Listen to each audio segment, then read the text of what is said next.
Stéphane Chopin, je suis directeur périscolaire et extrascolaire pour l'UNCMT. Jeannot Robert, je suis responsable de la restauration au sein de la ville d'Hérouville-Saint-Clair.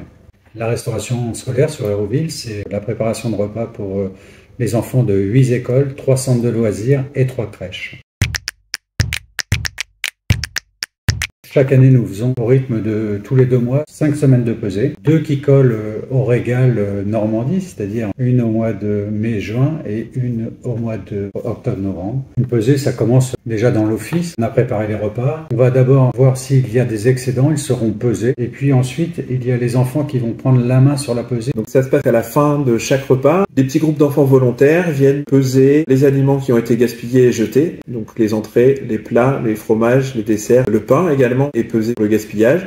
Ils viennent noter leur score. Et à la fin de la journée, on voit la comparaison entre les cycles et à la fin de la semaine, on voit le résultat global. Et une fois que toutes les écoles ont remonté leurs résultats, on a un petit tableau comparatif aussi en fonction des écoles.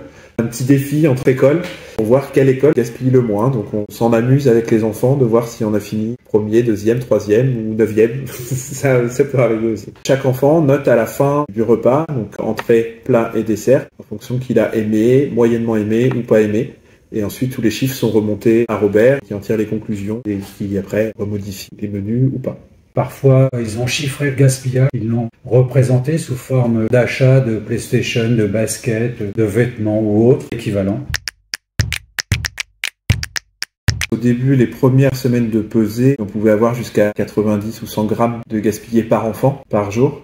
Et là, on arrive donc à 25-30 grammes par moment. Donc, il y a vraiment eu un travail de fond qui a été fait, une sensibilisation des équipes, des animateurs qui sont au quotidien présents avec les enfants. Alors, il n'y avait pas de frein. Pour autant, il a fallu beaucoup de pédagogie. Expliquer à nos cuisiniers qu'il ne fallait pas prendre pour soi parfois des pesées ou des quantités qui étaient énormes. Il ne s'agit pas de remettre en question le travail de nos cuisinières et nos cuisiniers. Notre difficulté, c'est la contrainte matérielle qu'on a pu avoir au départ, d'avoir des balances, d'avoir des récipients. Au régal Normandie nous a apporté les supports, les affiches, tout ce dont on avait besoin pour démarrer cette lutte contre le gaspillage alimentaire. Le suivi également. Et puis des échanges aussi avec les professionnels. Un réseau Agores, nous avons aussi pu échanger, connaître aussi de bonnes pratiques. Voilà, moi j'ai pu aussi participer à des formations avec le régal et on forme nos équipes aussi également. Sans oublier un autre partenaire qui est le CNFPT, qui a en charge la formation de nos professionnels dans nos cuisines.